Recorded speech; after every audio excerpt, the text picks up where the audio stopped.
Patancheru MLA camp ఆఫీస్పై దాడి ఘటనకు పాల్పడిన వారిపై చట్టపరమైన చర్యలు తీసుకుంటామని Hyderabad multi zone 2 IG Satyanarayana తెలిపారు. సంగారెడ్డి జిల్లా పటాన్చెరు నియోజకవర్గంలో గత 3 రోజులుగా జరుగుతున్న రాజకీయ పరిణామాలు, పటాన్చెరు ఎమ్మెల్యే క్యాంపు కార్యాలయంపై దాడి నేపథ్యంలో ఐజీ సత్యనారాయణ పర్యటన ప్రాధాన్యత సంతరించుకుంది. పటాన్చెరు పోలీస్ స్టేషన్ను సందర్శించిన ఐజీ నిన్న జరిగిన ఎమ్మెల్యే క్యాంపు కార్యాలయం వద్ద జరిగిన దాడికి సంబంధించిన వివరాలను జిల్లా ఎస్పీ రూపేష్, డిఎస్పీ రవీందర్ రెడ్డిలను అడిగి తెలుసుకున్నారు. దాడికి పాల్పడిన 43 మందిని గుర్తించి కేసు నమోదు చేసినట్లు తెలిపారు. కేసుకు సంబంధించిన వివరాలను పరిశీలించారు. తనిఖీలో భాగంగా వచ్చి రికార్డ్స్ అన్నింటినీ వెరిఫై చేయడం జరిగింది.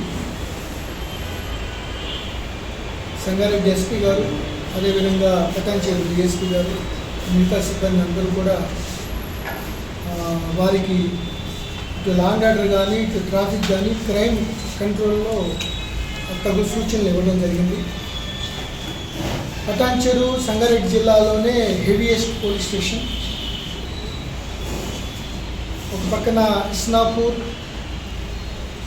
అట్లాగే మిగతా రుద్రారం, మిగతా ఏరియాలో కూడా ఇండస్ట్రియల్ బెల్ట్స్ ఉన్నాయి. ఇటు అమీర్పూర్ బార్డర్లో కాలనీస్ కూడా అప్కమింగ్ అవ్వడం వల్ల ఒక సెన్స్ ఆఫ్ సెక్యూరిటీ ఇవ్వడం కోసం పెట్రోలింగ్ పెంచడం, అట్లా విధంగా అత్యంత రద్దీ అయిన నేషనల్ హైవే 65లో కూడా రాత్రి కూడా ఎటువంటి జామ్స్ జరగకుండా, ట్రాఫిక్ కంజెషన్స్ లేకుండా హ్యాజల్ ఫ్రీ మూమెంట్ ఉండటానికి అన్ని జాగ్రత్తలు తీసుకుంటున్నాం. అదేవిధంగా రాత్రిపూట ఒకసారి ఇండస్ట్రియల్ ఏరియాస్ నుంచి హెవీ మిషనరీతో కూడిన క్రెయిన్స్, కంటైనర్స్ అన్నీ రావడం కూడా జరుగుతుంది. వచ్చేటప్పుడు కూడా ట్రాఫిక్ జామ్ కాకుండా రెగ్యులర్గా వెళ్ళే ప్యాసింజర్స్ కానీ, బస్సెస్లో కానీ ఏమాత్రం ఈ షిరిడీ కూడా ఇదే రూట్ కాబట్టి చాలా జాగ్రత్తలు తీసుకోవాలి. అదేవిధంగా దాబాలు, హైవేలో ఉన్న దాబాలు కూడా ప్రాపర్ వాచ్ పెట్టాలని చెప్పడం జరిగింది. గత సంవత్సరం 18 రాబరీస్ జరిగితే 17 రాబరీస్ని పోలీసులు డిటెక్ట్ చేశారు. ఆ విషయంలో చాలా గుడ్ వర్క్ చేసినట్లుగా మేము భావించాలి. అట్లాగే థెఫ్ట్ కేసులు, బైక్ థెఫ్ట్ మీద కూడా కాన్సన్ట్రేషన్ చేస్తున్నారు. ఇటు ఇండస్ట్రియల్ ఏరియాస్లో ఇటు సౌత్ ఇండియా కానీ, ఎక్కువగా నార్త్ ఇండియా నుంచి మైగ్రెంట్ లేబర్స్ ఎక్కువ రావడం జరుగుతుంది. వచ్చినప్పుడు కూడా చాలా మర్డర్ కేసెస్, ఈ మైనర్ గర్ల్స్ మీద అట్రాసిటీస్, పోక్సో కేసులు జరుగుతున్నాయి. దాని గురించి ఒక 6-7 ఎన్బిడబ్ల్యూస్ కూడా ఒరిస్సా, బీహార్, జార్ఖండ్, యూపీ ఏరియాలో కూడా ఉండడం జరిగింది. వాటి కోసం స్పెషల్ టీమ్ని పెట్టి పంపించడం జరుగుతుంది.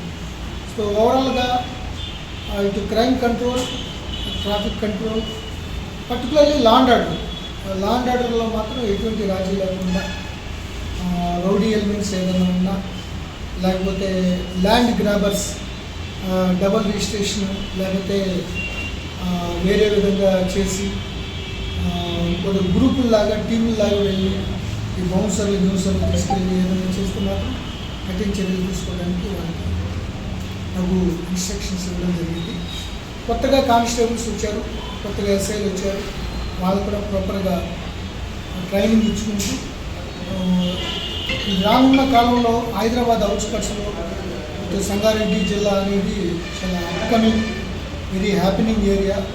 As far as industrial and other colony అంటే కాలనీస్ బాగా ఎక్కువగా ఏర్పడటానికి అవకాశం ఉన్న ఏరియా కాబట్టి పోలీసులు చాలా అలర్ట్గా ప్రాంప్ట్ యాక్షన్స్ తీసుకుంటూ ముందుకు వెళ్ళాలని సూచించడం జరిగింది. ఓవరాల్గా సాటిస్ఫాక్టరీగా ఉంటుంది.